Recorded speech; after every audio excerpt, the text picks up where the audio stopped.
Good afternoon. My name is Lillian Tunnel, and today I'm going to be talking about the effects of the internet and social media on formal and informal grammar.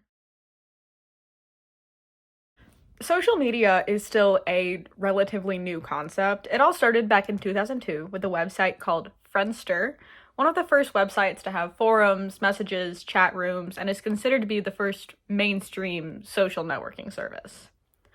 Friendster gained popularity fast, with over 3 million users in the first few months, but got quickly cast in the shadows by websites like MySpace in 2003, Facebook in 2004, and Twitter in 2006. These platforms, along with some other earlier social medias like Tumblr and even technically YouTube, didn't have a particularly notable change to much of society's grammar use at the time. Since they were such new platforms, everyone using them had grown up with the more formal and basic grammar laws of school. One website to note at the time was Twitter, a short-form blogging website where users can post with a 140-character limit.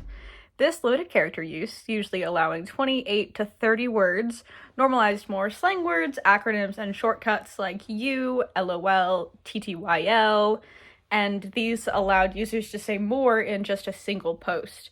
These shortcuts became more and more normalized over the years, allowing people to be able to say more faster and with ease. Soon after the boom of popularity of social media, many platforms were launched which began to shape the popular social media we know today. Instagram was launched in 2010, which was the first platform to be primarily for photo sharing. Snapchat was then launched in 2011, followed by Musical.ly, now known as TikTok, in 2014. Over the years, the outreach of social media has been reaching younger and younger audiences. For example, I'm 20 years old, and I can remember watching YouTube at the age of 4 or 5 since it came out in 2005.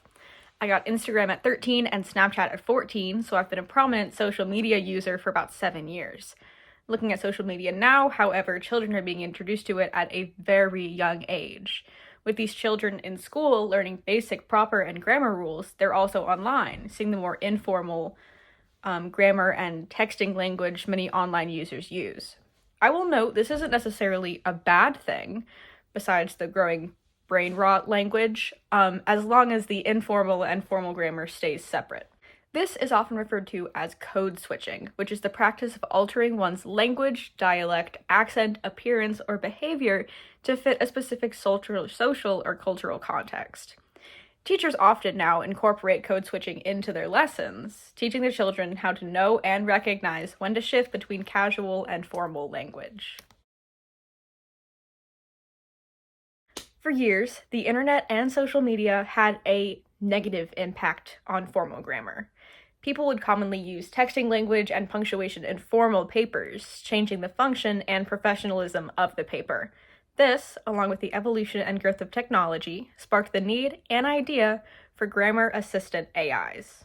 Grammar assisting AIs like Grammarly, Microsoft Editor, and even ChatGPT help assist in writing, editing, and formatting online papers, posts, and assignments.